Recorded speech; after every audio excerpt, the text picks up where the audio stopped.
"You'll never survive in the real world if you keep being so soft, Erica," my mom said, her voice carrying across the room loud enough for everyone at the family dinner to hear. The room fell silent for a moment, forks pausing midair. Then came the awkward murmurs and forced laughter from relatives trying to smooth over the tension.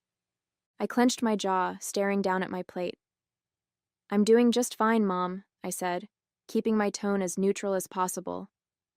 "Fine isn't enough," she replied, waving her wineglass dismissively. "You're too timid, too cautious. You need to be ambitious if you want to succeed." The words stung, but they weren't new. My mother had spent my entire life underestimating me, framing my quiet determination as weakness and my careful planning as a lack of drive. It was like she had a script she couldn't deviate from, and no amount of progress I made ever seemed to rewrite it. My name is Erica, and I'm 32 years old. I've always been the quiet one in the family, the person who avoided conflict and stayed in the background. Growing up, my mother, Helen, made it clear she didn't think much of that. Helen is the definition of a self-made woman, bold, assertive, and unapologetically ambitious. She built her business, a small chain of bakeries, from the ground up, and took pride in her no-nonsense approach to life. But her success came with a cost. She had no patience for subtlety, no time for softness, and no interest in seeing value in a path that didn't mirror her own. As a kid, I tried to win her approval by mimicking her drive. I joined clubs, took on leadership roles, and tried to be as bold as she wanted me to be. But it never felt authentic, and it was never enough. By the time I hit my 20s, I realized that I wasn't going to change who I was just to fit her mold. So I started carving my own path. I worked hard, quietly and steadily, learning everything I could about business. And while my mother dismissed my efforts, I built something on my own, something that mattered to me. Back at the dinner table, my mom turned to my cousin, Emma, who had just gotten a promotion at a big firm downtown. "Now, Emma," she said, smiling brightly, "there's a girl with ambition. You could learn a thing or two from her, Erica." I smiled politely, but inside the familiar frustration simmered. I'd learned long ago that no matter what I did, it wouldn't be enough for her. But I was done trying to prove myself to someone who refused to see my worth. After the dinner, I drove home in silence, gripping the steering wheel tighter than necessary. The city lights blurred past the window, but my mind was still replaying my mom's words. "You're too soft. Not ambitious enough." It was the same criticism she'd been lobbing at me since I was a teenager, and no matter how much I accomplished, it seemed like she couldn't see beyond her narrative. When I got home, I dropped my purse on the kitchen counter and collapsed onto the couch. My phone buzzed with a text from Lydia, my best friend. "How'd dinner with your mom go? Do I need to bring ice cream?" I laughed despite myself, typing back, "She compared me to Emma again. And apparently, I'm still too soft for the real world." Her reply came almost instantly. "Oh, please. You could run circles around Emma. She just has a bigger mouth." I smiled at my phone, grateful for Lydia's unwavering support. She'd been my sounding board for years, always quick to remind me of what I was capable of, even when I doubted myself. It hadn't been easy, but I'd worked my way up to being a successful entrepreneur. My company, a small but growing digital marketing agency, was thriving. I'd started it from scratch in my mid-20s, pouring countless late nights and weekends into building something I could be proud of. But my mom never asked about my work. To her, it wasn't real success unless it fit into her mold. Brick-and-mortar businesses, physical products, something tangible she could point to. I didn't need her validation, I told myself over and over. But a small part of me still wanted it, even if I knew it would never come. The next morning, I was at my desk reviewing client reports when a familiar name popped up on my phone screen. Richard. He'd been one of my mom's most loyal employees for years, a steady presence in her bakery chain since I was a kid. "Richard," I answered, surprised. "What's going on?" His voice was calm but serious. "Erica, I thought you should know. Your mom's business is struggling. The past year's been hard and we've had to close a few locations. She hasn't told the family yet, but I didn't want you to be blindsided." I felt a pang of concern. Despite everything, I didn't want to see her fail. "Thanks for letting me know," I said. After I hung up, I sat back in my chair, my mind racing. The bakeries had been my mom's life's work. If they were in trouble, she wouldn't ask for help. Not from me, at least. But maybe I could do something about it. I couldn't shake the conversation with Richard. My mom's bakeries were more than just a business. They were her pride, her proof to the world that she'd built something from nothing. The thought of her losing them, even after all the hurtful things she'd said over the years, left a pit in my stomach. For the next few days, I couldn't focus. Every email, every meeting, every task I tried to complete felt overshadowed by the knowledge that my mom's legacy was crumbling, and she was probably trying to shoulder it all alone. Finally, I called Lydia. "I can't just sit here," I said, pacing my apartment. "I need to do something." She didn't hesitate. "Then do it. You've spent years proving you can handle anything life throws at you. If anyone can turn this around, it's you." "But she won't ask for my help," I pointed out. "She doesn't even think I'm capable." "Then don't wait for her to ask," Lydia said firmly. "This isn't about proving her wrong. It's about doing what you know is right." That evening, I sat down with my laptop and started digging. I researched her bakeries, their locations, their reviews, even public records on the business's financials. It didn't take long to confirm what Richard had said. Revenue had been declining steadily over the past 2 years, and the closures weren't isolated incidents. They were part of a larger trend. My mom had always been good at baking and terrible at adapting. The business relied on outdated marketing, clunky operations, and foot traffic that had dwindled as online competitors took over. I opened a blank document and started brainstorming. Modernized branding, updated recipes, partnerships with delivery apps. The ideas poured out of me, fueled by years of experience in turning struggling brands into success stories. By the time I finished, I had a comprehensive plan to save the bakeries, and I knew exactly how to pitch it. The next morning, I called Richard again.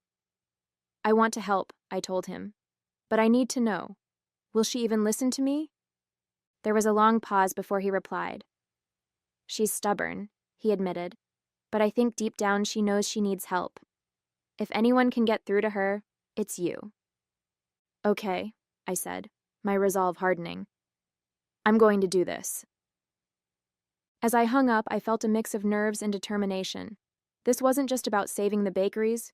It was about proving to myself that I could rise above her doubts and make a difference. A week later, I stood outside my mom's office at the flagship bakery. The familiar aroma of fresh bread and pastries wafted through the air, but it did little to calm the knot in my stomach. This wasn't just a business conversation. It was a confrontation years in the making. I knocked on the door and her voice called out, "Come in." She looked up from a stack of paperwork, her expression shifting from surprise to guarded suspicion. "Erica, what are you doing here?" I sat down across from her, my hands folded tightly in my lap. "I heard from Richard about the bakeries. Mom, I want to help." She frowned, leaning back in her chair. "Help? How?" "I've done the research," I said, sliding a folder across the desk. "Revenue's been declining for 2 years. You're losing customers to competitors, and the closures aren't fixing the underlying problems.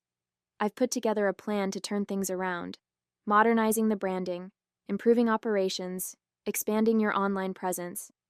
I know it can work." She opened the folder, flipping through the pages with an unreadable expression. When she finally looked up, her voice was sharp. "This is all very impressive, Erica. But what makes you think you're qualified to handle this? You've never run a bakery before." The words stung, but I held my ground. "You're right. I've never run a bakery, but I've spent years running a successful business. I know how to identify problems and create solutions. Mom, I'm not here to take over. I'm here to help you save what you built." She leaned forward, her eyes narrowing. "Why would you care? I've never seen you take an interest in this family business before." "Because it matters to you," I said simply. "And whether you believe it or not, I care about you." Her expression softened for a moment before she shook her head. I don't need you swooping in and acting like some kind of savior, Erica. I've handled this business on my own for decades. Have you? I asked gently, gesturing to the folder. Mom, you're drowning. You've worked too hard to let it all fall apart now. Let me help you. There was a long silence as she stared at the papers in front of her. Finally, she closed the folder and set it aside. I'll think about it, she said curtly. It wasn't a yes, but it wasn't a no either. As I left her office, I felt a flicker of hope. For the first time, I'd stood my ground. And maybe, just maybe, she was starting to see me differently. The days following our conversation felt like an eternity. My mom hadn't given me an answer, and I found myself oscillating between hope and frustration. I knew she was stubborn, but part of me had hoped the evidence in the folder would be enough to get through to her. Then one evening, Richard called. She's been looking over your proposal, he said. I think it's sinking in, but she won't admit it outright. You might need to push a little harder. Thanks, Richard, I replied, hanging up with a mix of relief and determination. The next morning, I went back to the bakery. My mom was in the kitchen, kneading dough with the precision and focus that had always amazed me. She barely glanced at me as I walked in. Hi, Mom, I said, leaning against the counter. What do you want, Erica? She asked, her tone clipped. To talk, I replied, refusing to be deterred. Have you thought about the plan? She sighed, wiping her hands on her apron. I've looked at it. Some of it makes sense, but... She hesitated, her expression conflicted. This isn't your world, Erica. You don't understand what it takes to run a bakery. Maybe not, I admitted. But I understand what it takes to run a business. And I know you're in over your head. Her eyes narrowed. I've managed just fine for years without your help. Have you, though? I asked gently. Mom, you're losing customers, closing stores, and struggling to keep up with the competition. This isn't about pride. It's about survival. For a moment, I thought she was going to snap at me, but instead, she sank into a chair at the corner of the kitchen. Do you know how hard it is for me to admit that you might be right? She asked, her voice softer than I'd ever heard it. Her words caught me off guard, but I kept my tone steady. I'm not here to say, I told you so. I'm here because I believe in what you've built, and I want to help you save it. She looked up at me, her eyes glistening with something I couldn't quite place. You really think this plan of yours can work? I know it can, I said firmly. She didn't answer right away, but when she finally nodded, I felt a wave of relief. It wasn't an enthusiastic agreement, but it was a step in the right direction. Okay, she said quietly. Let's try it your way. As I left the bakery, I felt both exhausted and exhilarated. The real work was about to begin, but for the first time, I felt like my mom was starting to see me for who I truly was. With her hesitant approval, I dove headfirst into the plan. The first step was to assess the damage more thoroughly. I spent hours combing through her financial records, inventory logs, and customer feedback. It was worse than I thought. Several locations were on the verge of closing, and the flagship bakery was barely breaking even. When I presented my findings to my mom, she was visibly uncomfortable. I didn't realize things had gotten this bad, she admitted, her voice tinged with both frustration and defeat. This isn't about blame, I said, softening my tone. It's about moving forward.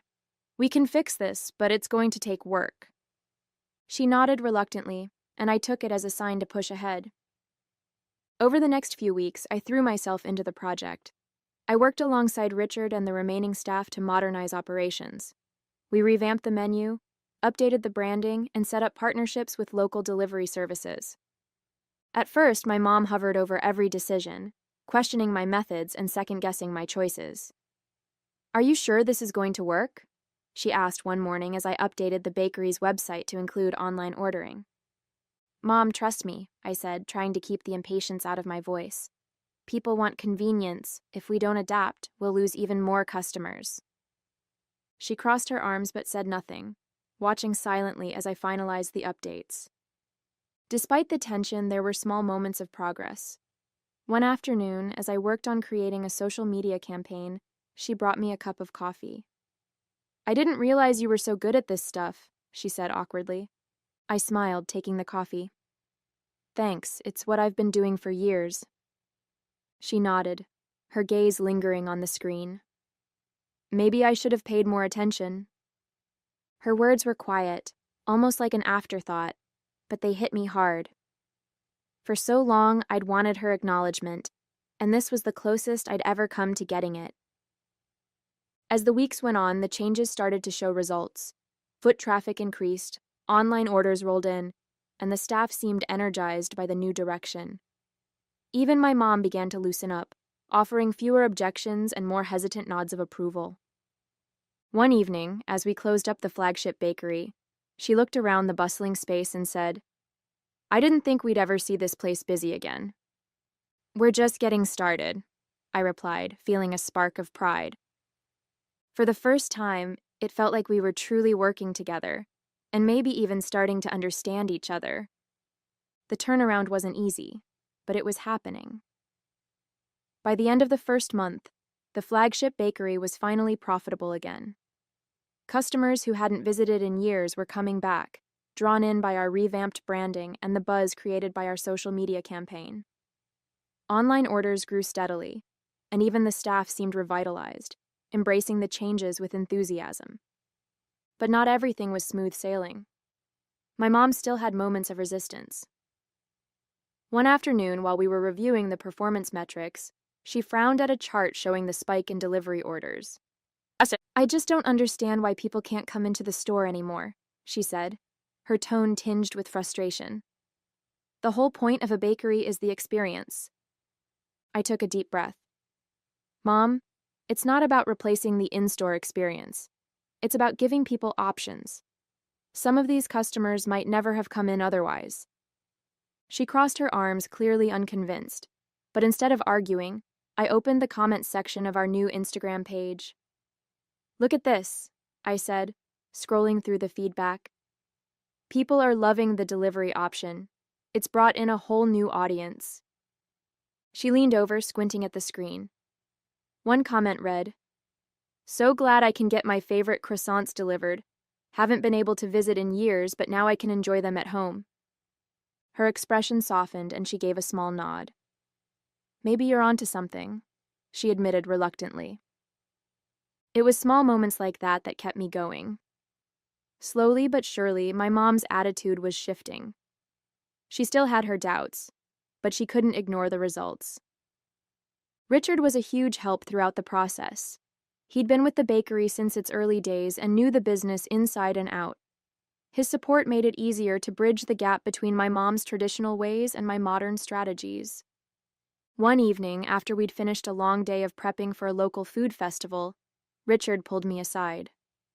"You know," he said, "I've been here for over 20 years, and I've never seen this place run as efficiently as it does now." "Thanks, Richard," I said, feeling a rush of pride. "Your mom might not say it," he added, lowering his voice, "but she's impressed.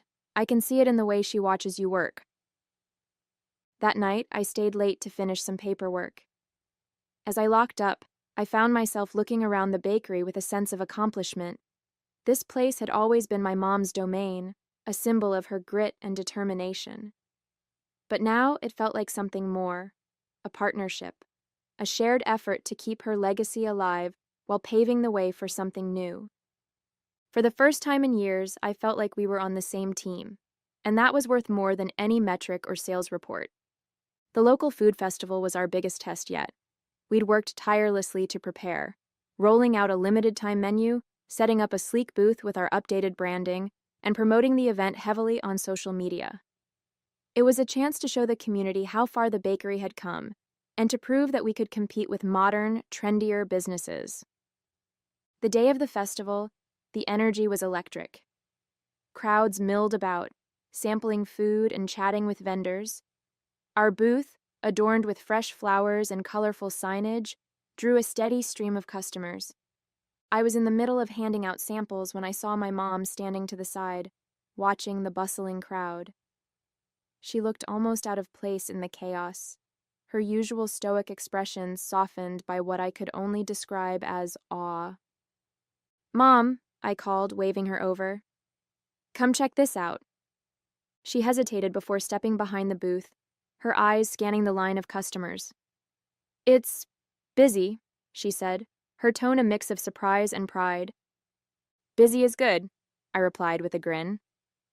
As the day went on, my mom started pitching in, answering questions, chatting with customers, and even cracking a few smiles. I caught her explaining the origins of one of her signature recipes to a group of food bloggers who had stopped by, and for the first time, she seemed fully in her element. By the time the festival wound down, our booth had completely sold out. I collapsed onto a nearby bench, exhausted but exhilarated. My mom joined me, holding 2 cups of lemonade. "You did good today, Erica," she said, handing me a cup. "So did you," I replied, sipping the lemonade. She was quiet for a moment, staring out at the emptying festival grounds. "I have to admit, I wasn't sure about all of this at first," she said finally. "The branding, the delivery, the social media, it all felt so different from what I built. But seeing it today, seeing how people responded, I get it now." No. Her words caught me off guard, and I turned to look at her. "You really mean that?" She nodded, her expression sincere. "I do. I may not always say it, but I'm proud of you, Erica. You've done something I couldn't. You've taken what I started and made it better." Her acknowledgement was a moment I'd waited for my whole life. It wasn't flashy or dramatic, but it felt genuine, and that was enough. That evening, as we packed up the booth and loaded the supplies into the van, I felt a sense of closure I hadn't realized I needed. The bakery wasn't just my mom's legacy anymore, it was ours. The week after the food festival felt like a turning point, not just for the bakery, but for my relationship with my mom. For the first time in years, we weren't at odds. She started consulting me about decisions, asking for my input on everything from new recipes to staffing schedules. One afternoon, as we sat in her office reviewing next month's budget, she leaned back in her chair and said, "You know, I always thought you didn't have the ambition for this kind of work. I guess I was wrong." Her words took me by surprise. "Mom, I've always been ambitious," I said carefully. "Just not in the way you expected." She nodded, her expression thoughtful. "I see that now. You've done things I never could. Things I wouldn't have even thought to try." There was no fanfare, no grand apology, but in her own way she was acknowledging my worth. It was enough. With the bakery on stable footing, I started to focus on my own goals again.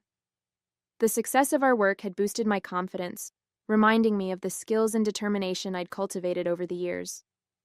One evening, I pulled out my laptop and began drafting a new business plan, not for the bakery, but for an entirely new venture. The experience had reignited my passion for creating something of my own, and I felt ready to take the next step. Lydia was thrilled when I told her about it. "I knew this whole thing would light a fire under you," she said, practically bouncing in her seat. "So, what's the big idea?" I grinned, showing her my initial sketches and notes.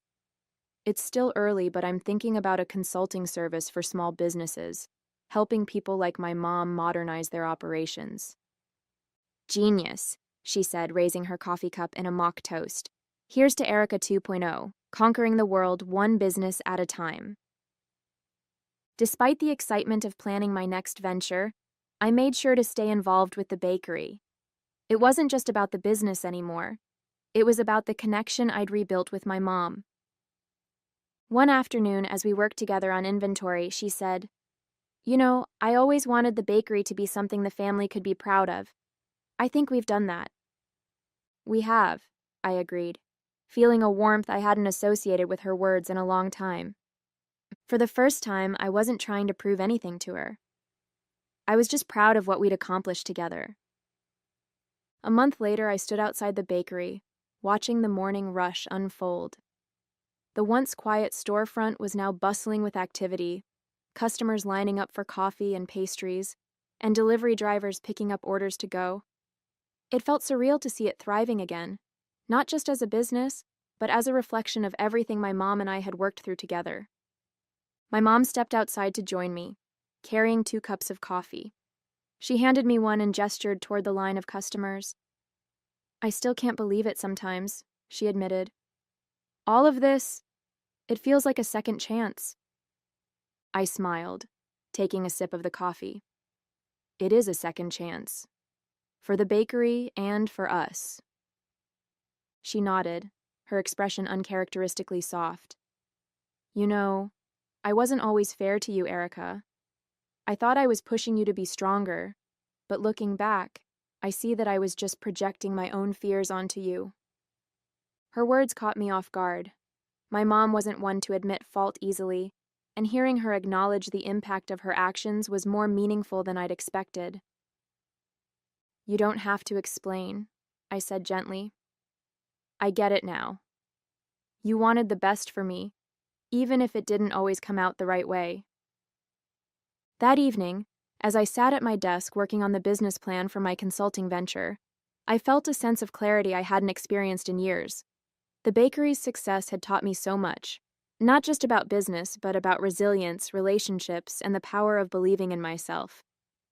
I glanced at my phone and saw a message from Lydia. "So, when's the big consulting launch? I'm ready to be your first client." I laughed, typing back, "Soon. You'll be the first to know."